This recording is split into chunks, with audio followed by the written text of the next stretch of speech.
Hello and welcome to this week's What Were They Thinking? Among the variety of news items we have for you, claims of a new vaccine that effectively cures cancer.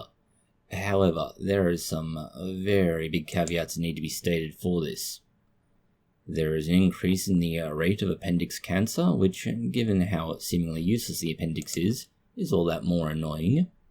A mysterious larvae look like xenomorphs of a kind. We have the weirdest tank, let's call it, and just how it's used. Claims Russia is relying on World War II equipment in its fight in Ukraine. And finally, Reddit users are apparently the least valuable of any social network. The timestamps for these and other news items can be found in the description box below. We'll start with what is simultaneously the best news and the least, let's say, useful news. It claims that an mRNA vaccine is able to spark the immune system, pushing it to be active and actually deal with the cancer like it should in the first place. The difference in this scenario versus others, and for example the Russian vaccine, is that the Russian vaccine was first of all only just coming out of animal studies and moving on to humans, but second, it focused almost specifically on colorectal cancer. Now those two things together mean that theoretically it could go somewhere. This particular development does two things that are notably different from that and, for that matter, every other vaccine. First of all, it's only focused on animal studies using rats or mice so far. The other thing is that it claims to be able to deal with any and every cancer. When were you going to tell me? Hey, what? Cancer. You got it, right? How did you know? I'm your partner, man. You should have told me. It's this latter part that we find to be a rather hyperbolic statement. It's like saying that rather than having won $10, you've won $1,000, or even the entire lottery itself. Something like that. So the published research is in Nature, and it comes out of the University of Florida. The process for, let's say, treating cancer this way is that it has the vaccine, and then you follow that up with an anti-cancer drug, which allows it to simultaneously target the immune system, with immune cells rather, obviously, but also to try and bolster the theoretical anti-tumor response. Mostly because there are generally inhibitors that come into play, and so the anti-cancer drug stops those checkpoints and allows the, let's say, normal response to go uncontrolled. Much like, say, the American army whenever they invade a country to spread democracy. There's going to be a lot of collateral damage and a lot of blue on blue violence as a result. Understand, the concept is not exactly new, but it's also somewhat different to those that have come before. Previous efforts have all intended to try and increase activity specifically on one or possibly several antigens, thereby targeting very specific things within the cancer. This vaccine simply goes, why make them target something when they could just tell them to do more? And like any good manager, it's expecting a lot with very little in the way of instruction. The upside, let's say, is that it does show great promise. Downside is it only shows great promise in animal models. So, yes, possibly a future efficacy. Currently, maybe not, if not, definitely not at this stage. And next we need to talk quickly about a more curious historical case study, going back to the 90s from memory. And it's a man who was initially diagnosed, let's say, with cancer, and so he underwent surgery to remove what was expected to be a cancerous mass from his lungs. It turns out that it was not a cancerous mass. Instead, it was a traffic cone toy that he had inhaled as a child 40 years prior. Do you have any idea how this might have happened? Well, I'm not sure, but it might have happened when I was 6. 14. 15. 16. Woohoo! Oh, I don't feel so good. Yeah, I think that's all of them. Mr. Simpson, this could be responsible for your subnormal intelligence. Hey, I came here to be drugged, electrocuted, and probed, not insulted. We could remove the crayon for you It could vastly increase your brain power, or it could possibly kill you. Increase my killing power, eh? Let's do it. Yeah. This tells you everything you need to know about how, let's say, reliable certain radiology results can be at times, especially talking about something this tiny. It's very hard to get that amount of detail in something that is the fleshy human meat bag, unfortunately. Moving on to other cancer news now, but cancer news that's on the rise, we have appendix cancer. Appendix, that thing that hangs off of your intestine and really just causes infections and grief. The rate of cancer of this particular, should we call it an organ? Extension of the small intestine? Whatever it is, has, increased, rather obviously. Appendix cancer is getting diagnosed increasingly often, and mostly in those who are between 30 and 40, and sometimes younger again, but mostly in that age bracket. The cause is, not exactly well understood, and certainly the purpose of the appendix isn't well understood, so it is a mystery organ. And mystery organs are never a good thing. Oh! This man's appendix is about to burst. Luckily, I have my trusty pocket knife. Stand back! Thank you, Dr. Hibbert. Don't thank me. Thank the knife. The study that's come out of the Annals of Internal Medicine says that since the 70s, which, okay, that's perhaps a little bit of a big time frame, has seen cancer rates of the appendix triple, and if you compare it to even older cohorts again, quadrupled, which sounds terrifying, but it's important to consider what is tripled or quadrupled actually going to be, and when you look at the base rate versus the increase, it's still a very, very small number.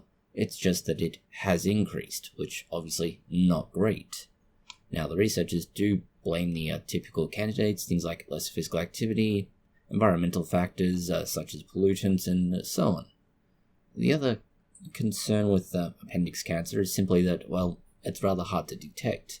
There's no routine screening for it, and there are typically no obvious signs until things have gone very, very wrong, and, of course, a lot of people ignore the symptoms anyway, especially if you're younger. And so we wind up in a situation where appendix cancer is increasing in prevalence, and people are going to have to possibly deal with this if they're not otherwise in a position to, let's say, get it detected in research that's arguably much more useful. We have a new ultrasound helmet. Now, ultrasounds in and of themselves probably aren't that useful, but what makes this special is very simple. It can get deeper into your brain and does not require anything invasive. Now, the alternatives to this are possibly something like, say, MRIs and CT scans, but this does require incredibly, to be blunt about it, complicated equipment, and equipment that's not easily available in all places. As a result, something like this, which allows for a fairly, a basic piece of equipment like an ultrasound machine, along with the helmet in question, means you can get a lot more out of a lot less. The other alternative to these is, invasive procedures, and digging around in someone's brain is never a good idea. Things go wrong very easily, and even if they don't go wrong as such, they still tend to have side effects. Hey, what's that? Zoom in on Section 8. So this brings us to the device itself. The device is fairly straightforward in its basic ideas. It looks kind of like a CT machine in miniature. It involves a bizarre sort of head mount in which your head goes. You have a variety of parts that get clamped around this, and a bunch of detectors that look kind of like you're trying to be Pinhead.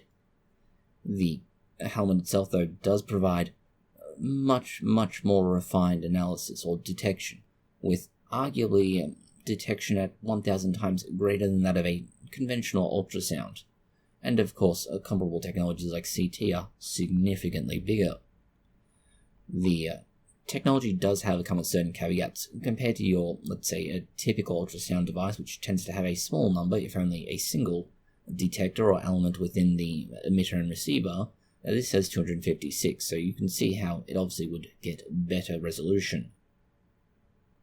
The, let's say, other caveat to this is that, simply put, it's, well, a much longer process to actually get anything out of it. It does require considerably more time, let's put it that way, to get results versus a standard ultrasound. And as a result, you need to be aware that if you go in for this thing, you're probably going to be busy for the better part of an hour. Next to news on what happens to your dreams if you stop consuming caffeine. And, well, we would first say that you actually have dreams because, well, caffeine's whole purpose is to make you productive and not sleep. We're out of coffee! But apparently, reducing caffeine can help you have increasingly vivid dreams.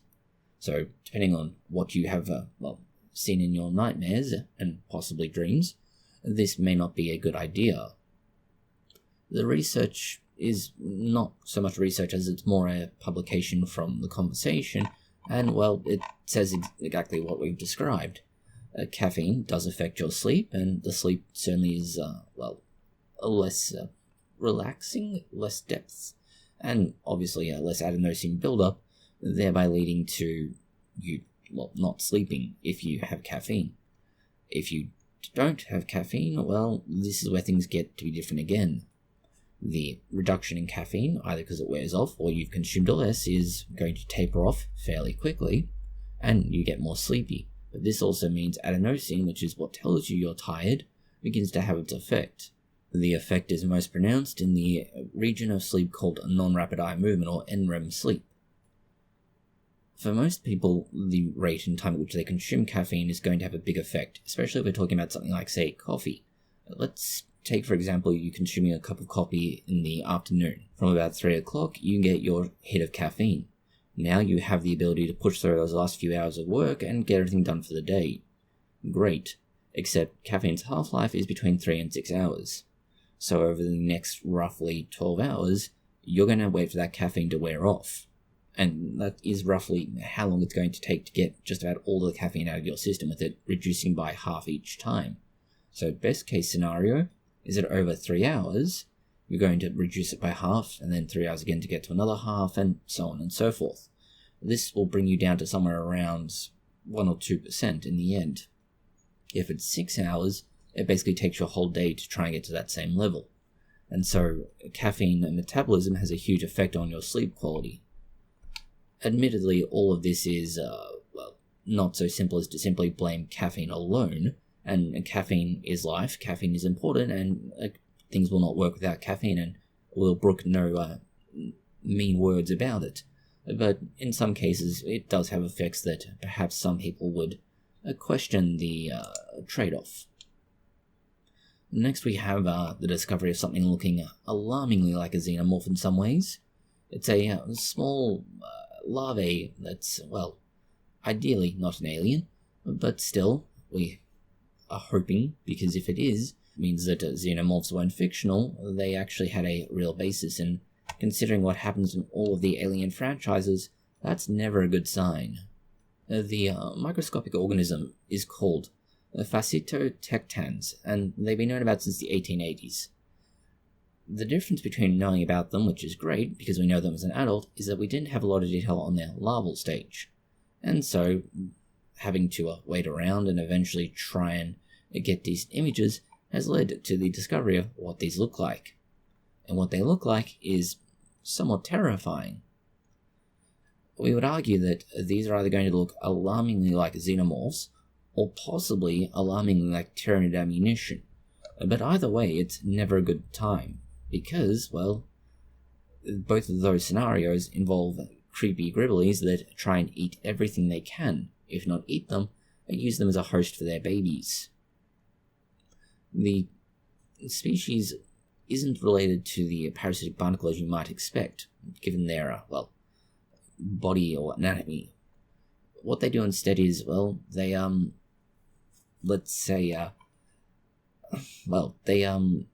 infest unknown host species, and this is their adult stage. So, we might be wrong actually. These are indeed xenomorphs, we just had the scale all wrong. Going on now to news about bonding with animals. We have a study claiming that they have the best way to chemically bond with your cat, and, well, we already know the answer to that. It's superglue, or two-part epoxy, but superglue dries quicker. Oh, they didn't mean actual bonding, they meant a different kind of chemical bonding. Okay, this might somewhat be helpful. They're relying on the release of oxytocin, the love hormone, but also the same hormone responsible for reliving your horrible memories from high school. Ironically enough, oxytocin is a double-edged sword. But the experiment in 2005 looks at bonding and trust between humans and animals. In this case, they were looking at how you can get your cat to release oxytocin in response to whatever you do to it, and no matter how stupid you may make it look, or how many times you upload videos of it to YouTube. The feedback loop the researchers found is rather more subtle, and so cats don't demonstrate, let's say, happiness the same way a human would. However, the human very much releases oxytocin to show that they are happy at being able to play with their cat. This is somewhat complicated by the fact that different, should we say, mentalities exist with cats, with some being much more forward in their demand for attention, others being significantly more anxious, and some again being incredibly aloof. But all of these do seem to still exhibit some modicum, perhaps that's not quite the right word, of attachment to you and release of oxytocin when you provide them with attention, although not too much attention, at which time the oxytocin production ceases and they become very annoyed. Next we have a article that is going to set some waves in motion. Probably not good waves. The article is talking about the potential for using grass as a protein source for humans. History is truly at a turning point. We do not yet know the full extent and the systemic and structural changes which will happen. However, we do know that global energy systems, food systems, and supply chains will be deeply affected. The article has a not necessarily bad basis, but certainly one we would question the value of, in that grass protein has a much greater yield than milk does. So theoretically, an equivalent amount of milk versus grass would give you more protein, which, okay, yes, that makes sense. However, grass tastes terrible and nobody's going to be eating grass. It's just not going to happen. Gorgeous herbaceous medley. There's been a mistake. You've accidentally given me the food that my food eats. Salad is traditionally the first course at a wedding. Is a gerbil marrying a rabbit? The other point they make, and this is perhaps where they're trying to go for, is that a grass protein can be produced at a lower environmental cost compared to livestock protein. And yes, sure, that makes sense. It's not a living organism on the same scale as a cow. And of course, the cow is a renewable. That is, the cow will keep making milk versus the grass, which, once you harvest the grass, that grass is gone for now. This, of course, does lead to the next question of, well, will farmers be willing to do so? And as the researchers point out, well, no, we would actually have to compensate them considerably to make up for the loss in revenue, and no farmer is that stupid. A farmer understands what they're doing is a business. They need to make money. So if you want them to change to something where they lose money, they're going to laugh at you and tell you to get off their property. And finally, well, the scalability of the technology. As it stands, the idea is of a limited benefit, let's say. So, versus, let's say, milk, in which case, yes, you need to get your cow, you need to grow up your cow, you need to milk your cow, and then you need to pasteurize the milk in a facility, and then bottle it. These are at least 5 steps, very broadly speaking. In order to do the same thing with grass, well, you obviously need to sow your fields, and possibly re-sow them at varying points. Then you need to harvest your grass, you then need to macerate it the first time, and then possibly macerate it again after that, followed by the necessary processes such as transportation to facilities and things like refinement or filtration and similar, and then finally bottle it, which is still more steps involved than what comes with a cow. The researchers are claiming that there is between 0.04 and 0.45 kilograms of CO2 produced per 100 grams of digestible protein. They're putting forward that milk and beef protein by comparison emits roughly 2.63 and 13.1 kilograms of CO2 per 100 grams of gross and digestible protein. Now, we would immediately call out the problem with this, which is you need to separate out milk and beef protein. These are two very separate products, so including them together is just outright wrong and certainly is not going to anywhere near accurately represent the situation. All of this is on top of the idea that you've somehow managed to persuade people, let's say, that, eating grass is suitable and that it's not Soylent Green. Next we have a small example, study, discussion perhaps, of what is probably the world's tiniest tank. It's a tank developed by NASA of all organizations in 1993, and it had one job.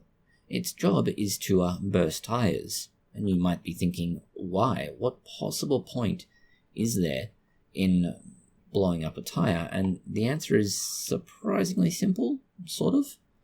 It's used for those tires that have been, used for testing purposes. Essentially, the tires have been so abused during the testing and prototyping and development phases that safely removing them or doing anything really is impossible. So what has happened here is, rather funny in a way. They've taken a remote control model Tiger tank.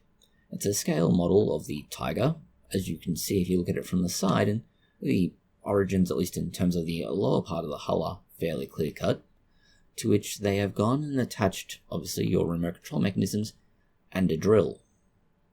The drill's job is to cut a roughly a quarter inch or roughly 6mm hole into the side of the tyre, allowing the air to come out of it and the tyre to deflate, thereby avoiding the tyre essentially becoming a IED that NASA has made. From terror of the Western Front to tyre popper. Oh, how the mighty have fallen. The next news we have is, Japanese news, and Japanese news in that the rising sun is, a rising power, possibly. Japan has done what the might of the US Army, Navy, and Air Force has not been able to do so far. They have successfully installed and operated railguns on a naval vessel. And Japan has conducted its first and arguably most successful test firing of a ship-mounted railgun. This is an electromagnetic railgun, so essentially a giant magnet that launches a possibly solid slug, although depending on what they're making and what they're using it for, that could vary somewhat. The Ministry of Defense's Acquisition, Technology and Logistics Agency, as it's called, says it conducted test firing from June to early July using the prototype railgun, which is deployed aboard the test ship JS Asuka. Unlike America's attempts, it appears the Japanese version of a railgun is somewhat more compact and, we would argue as a result, semi-efficient, versus America's monstrosity of a railgun, which, while most likely incredibly more powerful, also means that it needs infinitely more energy and is obviously going to be firing a significantly larger round. The weapon itself, as it is installed now on the JS Asuka, has a velocity of about 2,500 meters a second, or somewhere in the ballpark of 7,500 feet per second, and travels at the equivalent of Mach 7.35, or 9,000 kilometers an hour. This is somewhere in the ballpark of 15,000 miles an hour. The fastest firing tank rounds, by comparison, travel at roughly 1,750 meters a second, and although this is a somewhat smaller shot at 40 millimeters, it's, significantly longer. The projectile that the Japanese railgun fires is about 16 centimeters in length, 40 millimeters wide, and weighs 320 grams. When you combine the speed and mass of this, it's going to hit with the same force as a car that weighs 1,000 kilograms, or equivalent of a ton, traveling at 140 kilometers an hour. So the future is much closer to us than we had initially thought. In the past being much closer to us, and sometimes way too close to us, there are claims that Russia is relying on World War II, and technically prior to World War II technology, in terms of artillery shells that bearing the Wehrmacht mark. This is a proof mark that says that this is a perfectly good, in some cases, detonator. Now, it is, however, based on claims from Ukrainian reconnaissance units that are said to have found detonators bearing the eagle from the Wehrmacht, and it is a result of the 1939-1940 cooperation between the USSR and Nazi Germany. Essentially, the two, after they decided, you know what, we need more space, and you know what, Poland can't manage itself, so if you take half, we'll take half, and we'll call it even. Poland didn't really get a say in the matter, but this did mean that Russia and Germany cooperated, with Germany providing, in this case obviously, detonators and other military technology to the Soviets, and Russia giving them half of Poland in exchange. Whether or not this is true is yet to be established definitively, but on the other hand, if it is true, it's kind of alarming. In other military news, we have Nokia expanding its defense portfolio, and by that we mean they are going to be giving out the Nokia brick to soldiers.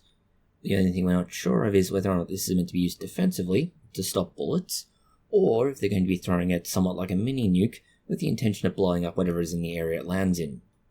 Okay, it's somewhat facetious. Nokia may have a reputation, but they do actually have a rather substantial defense contracting element to their company.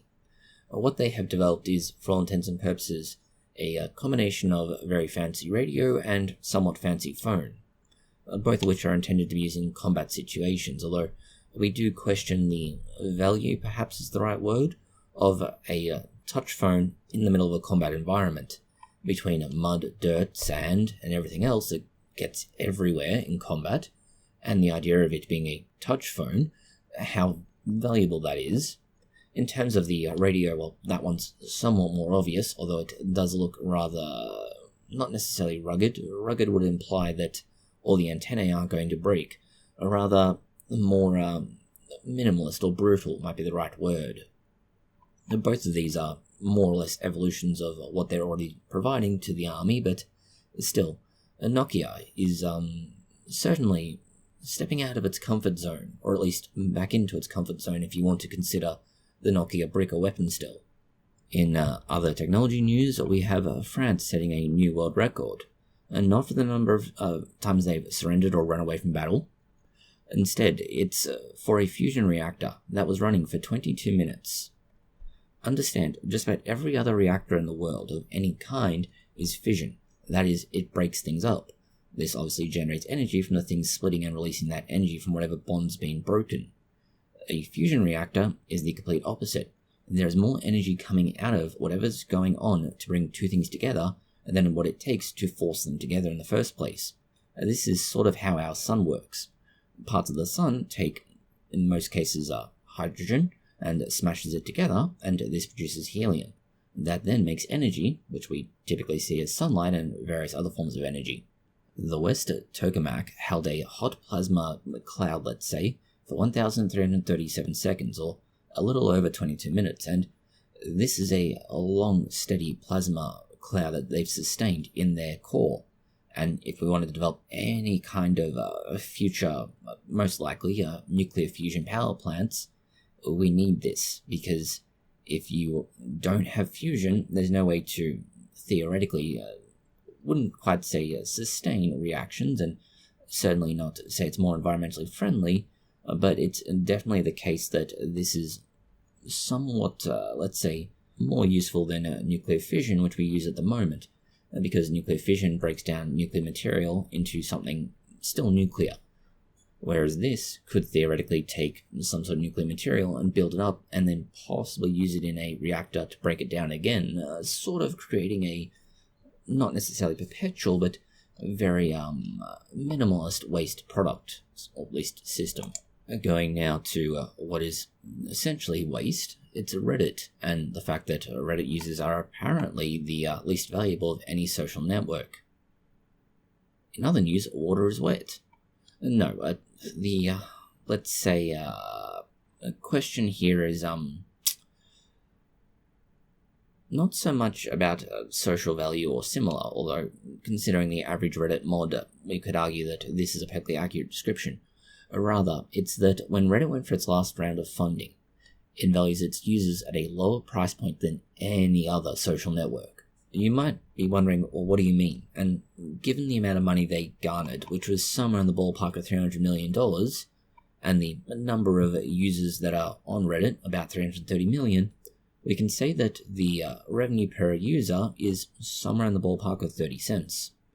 If we compare this to other similar sorts of websites, X for example, there are 321 reported users, and they value it at about $3.04.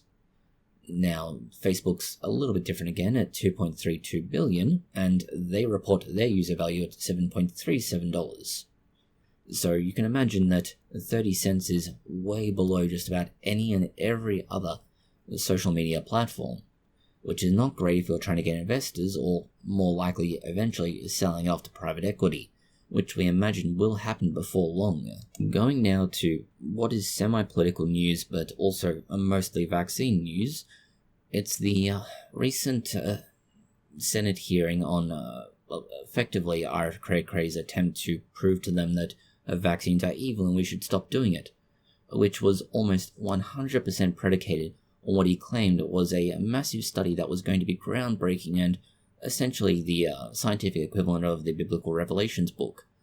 And it wasn't. Researchers found was that vaccinated children had 4.29 times the rate of asthma, 3.03 times the rate of atopic disease, 5.96 times the rate of autoimmune disease, and 5.53 times the rate of neurodevelopmental disorders, which included 3.28 times the rate of developmental delay and 4.47 times the rate of speech disorder. All of these findings were statistically significant.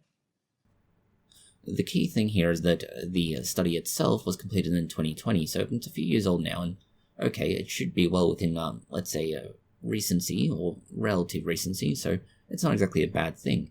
But it's never actually been published as RFK was trying to lead the Senate committee to believe. In fact, it's not even been peer-reviewed. Yeah. And the worst part of all is that it wasn't published because he didn't try to. Oh no, the group behind it did try and get it published, but everywhere they tried to submit it had the same general response, which is, this does not meet the rigorous scientific standards we demand as a medical research institution. In short, their methods, their data, and their results, followed ultimately by any discussion on that, were shit. And because of that, they cannot publish it. Remembering that this is something that RFK tried to sell as a seminal work that would overturn our understanding of the impact of vaccines and the supposed benefits. The supposed benefits actually being real benefits, and it's why, at the moment, America is experiencing the joy of a measles outbreak after they decided to fuck with herd immunity and, well, no longer have herd immunity. This is where things get to be interesting, as we can actually look at why it's so broken, and broken in the worst possible way. First of all, there were about 18,500 children from the Henry Ford health system that they followed. Of these, 16,500 were vaccinated, and 2,000 were unvaccinated. So, not ideal ratios, but hey, it's not entirely unreasonable. After all, unvaccinated kids typically make up a minority at best of times. Then they looked at the actual reported results, and they were claiming that, well, vaccinated kids had a 2.5 higher rate of chronic diseases overall, and some conditions significantly higher again at between 3 and 6-fold increases. So yes, okay, this sounds kind of bad, but remembering that there's a roughly 8-fold increase in the number of vaccinated kids versus unvaccinated, so you can't compare them so easily at the start. The other is that, typically speaking, when you're doing this kind of research, what you're trying to do is some kind of case-matched analyses. That is, you take, let's say, an unvaccinated child, you match their race, their ethnicity, their age, their location, everything else that you can to one or possibly more, but typically one, a vaccinated counterpart who has the same sorts of things. Sex, race, birth weight, prematurity, trauma, anything like that. And you basically look at what goes on between these two individuals. Is there a notable difference between the outcomes for each of these? And the answer is typically going to be, if you're doing an actual treatment, yes, the one who gets the treatment tends to be better off. In the case of vaccines, typically speaking, the one who's been vaccinated doesn't get diseases, and the one who is unvaccinated dies before they turn 4. But that isn't what this study did. Instead, what they did was just take 2,000 kids randomly, and roughly 16,000 kids randomly, and said, look, there's a difference. And we would invariably say the same thing just about everybody else would say, no shit, there's a difference. Anytime there is 8 times as many of whatever in one group versus another, you will see more of something in that group versus the other. This is just what happens. This is one reason why they needed to do some standardization at best, and even that would be not the best approach. There are a whole range of other issues that go alongside this, such as the attendance frequency of unvaccinated kids showing up more often than vaccinated kids, age biases that create other issues that just make this a nightmare. There's a certain amount of sensitivity analyses that just mess things up entirely, and a uncomfortable amount of cherry picking. So, no. And the annoying part with this is that this study admittedly comes out a couple of years before a very major study from Denmark that basically did exactly the same thing, just on a nationwide level, looking at millions of kids, and arguably, possibly we should say maybe a decade or thereabouts, after a similarly large Danish study that looked at roughly 650,000 children. So they had perfectly good examples they could have followed, and above and beyond just having perfectly good examples, what they should have done was just proper science in the first damn place, and they didn't. In news that's not so frustrating, although it may depend on where you are in the world, there will be a triple conjunction. A triple conjunction is just a fancy way of saying that we're going to see 3 of the stars in the sky lining up quite nicely. What you'll see is Venus, Regulus, and the Slim Crescent Moon. They're going to sort of huddle together or come close together in the eastern dawn. And it's, well, this is one of the more complicated versions, mostly because we're talking about 3 very different celestial objects, let's say. And unfortunately, the other reason is that, well, it's the moon as it's waning. It's just about gone, leaving only a very small amount of moon to see. Venus is much easier at nearly 90% illumination, and, well, everything else is fairly straightforward. The other thing is that all 3 objects will only be together for a very short period of time, which isn't ideal either. But overall, we should be able to see most of what we want to, theoretically anyway, but there's one other sort of catch to this.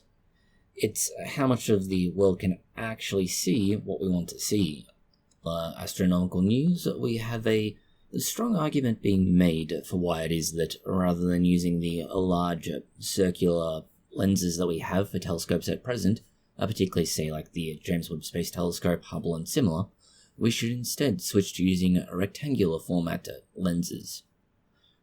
The idea itself is very much sound. It's admittedly let's say, more easily produced and certainly much easier to transport into space. And theoretically, because of this, it means that if there are any problems, we can somewhat more practically fix any issues that arise. This is something that was true of, say, Hubble. When Hubble was first deployed, there was a problem with one of the lenses, meaning we couldn't get decent images, or at least not as high a quality as wanted. In this case, by using a 1 meter wide by 20 meter long mirror, you're more easily able to produce the mirror and transport it up to space. Arguably in parts, but in parts is still much more practical. However, this does come with a fairly major limitation. That is, the degree to which it can look into space is far more limited. It essentially has a 1 minute degree angle in which it can see things.